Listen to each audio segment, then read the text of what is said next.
My name's Kevin James.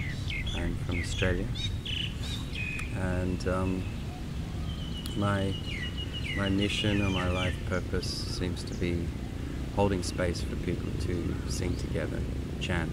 I felt like this was something that could really benefit the world by helping people to connect to themselves.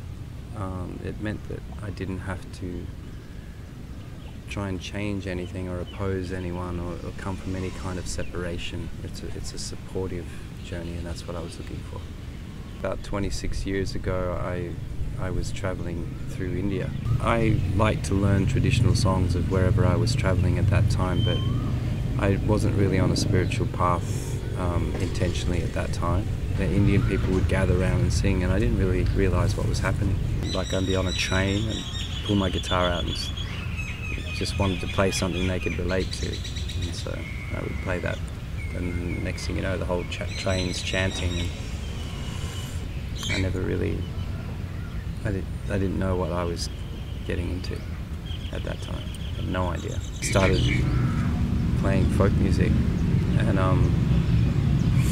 it's just what I was listening to at that time, and doing cover songs, and I was writing my own songs as well. And it's funny because my music kind of career started to take off very quickly, and I actually walked away from it.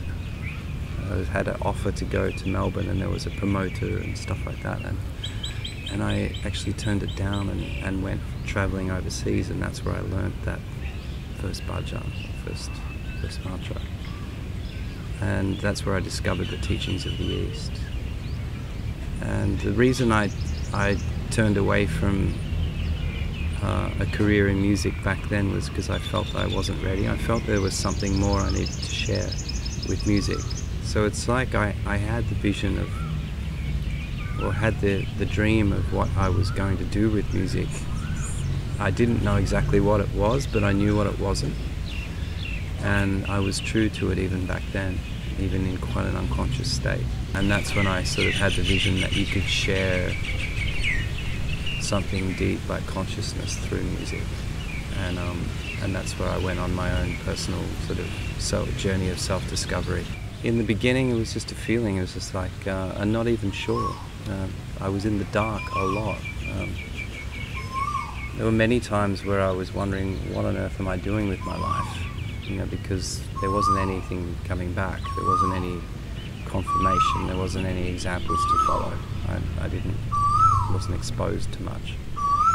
And I just had faith. And I suppose that faith grew with these moments, these little experiences along the way.